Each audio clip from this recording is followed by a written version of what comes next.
Olá, hoje a nossa conversa é sobre qual tipo de B12 utilizar. A gente tem várias B12s diferentes disponíveis no mercado, vamos só entender o que faz com que elas sejam diferentes. Então aqui a gente tem uma estrutura da vitamina B12 e ela tem no seu centro um átomo de cobalto, por isso que ela é chamada de cobalamina. E existe um radical grudado a esse cobalto. E esse radical vai deixar a vitamina B12 com um nome diferente. Então, quando esse radical é, por exemplo, um cianeto, ela vai ser chamada de cianocobalamina. Quando o radical é hidroxi, hidroxicobalamina. Metil, metilcobalamina. E desoxiadenosilcobalamina, ou adenosilcobalamina, como a gente costuma dizer. Né? Então, o que muda é essa estrutura ligada ao cobalto. Do ponto de vista de atividade biológica, o que a gente precisa saber é que a adenosilcobalamina e a metilcobalamina são as formas já ativas de vitamina B12.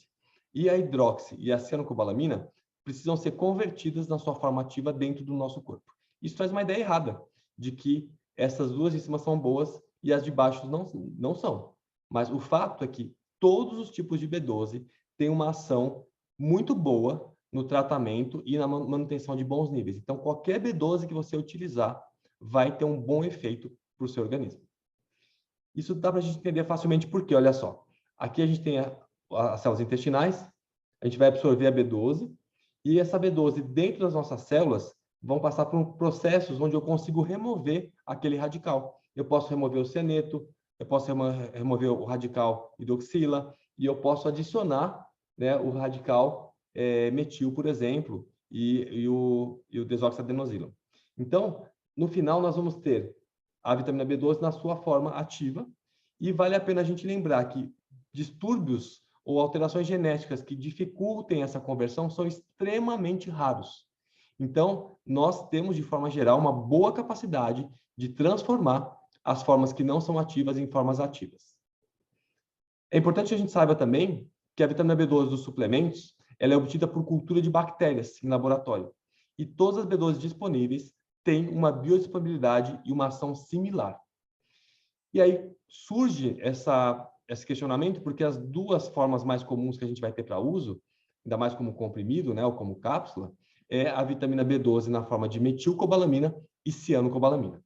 E estudos bem antigos sugeriram que a metilcobalamina parecia ter uma retenção maior nos tecidos após a sua absorção. No entanto, a cianocobalamina ela tem uma estabilidade farmacêutica maior, ou seja, a partir do momento que ela é colocada na cápsula, num comprimido, ela dura mais tempo sem perder a sua atividade. Então, isso significa que com a mesma dose, você vai ter o mesmo efeito que a metil, com uma dose talvez um pouco menor, porque a metil ela vai degradando com o passar do tempo, ela é mais sensível à luz, à temperatura, então ela vai se perdendo com o armazenamento. Isso é muito interessante, porque eu trabalho com a B12 há mais de 20 anos. E no Brasil, há um tempo atrás, só existia a cianocobalamina, então era a forma que eu utilizava e prescrevia.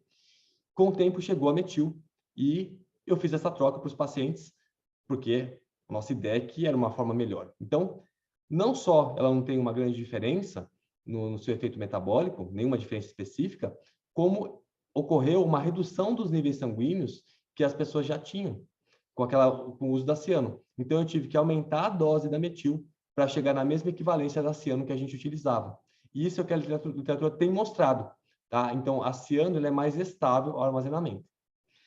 Muitas pessoas têm medo da ciano por conta de possível intoxicação por cianeto, mas isso não é uma realidade, não é algo que vai acontecer de forma alguma. O cianeto ele não é estocado pelo nosso organismo, ele tem uma excreção renal contínua, então apenas nos indivíduos com perda da função renal, a gente procura sempre usar metilcobalamina, mas eu não tenho nenhum problema em usar cianocobalamina para as pessoas que não têm problema renal. A dose letal de cianeto, que é uma dose de 50 a 100 miligramas, é uma dose impossível da gente chegar com a suplementação. Não existe nenhum relato na literatura científica de qualquer problema com a intoxicação por cianeto. Então, você pode escolher tranquilamente entre usar a ciano e a metilcobalamina. As duas vão funcionar, só que você precisa saber que provavelmente usando a ciano, a dose pode ser um pouco menor. Então, aquela recomendação de 500 microgramas por dia, que é o que nós fazemos aí pela IVU, em termos de uso diário, ela foi estabelecida muito mais pelo uso da cianocobalamina, que é onde os estudos trabalharam mais. Então, talvez com a metil você precisa de uma dose um pouco maior. Mas todas elas funcionam tranquilamente. Você não precisa ficar com receio de usar uma cianocobalamina. Para essas e mais informações, fica aqui o convite para conhecer o nosso Guia de Nutrição Vegana para Adultos da União Vegetariana Internacional. Então, até a próxima.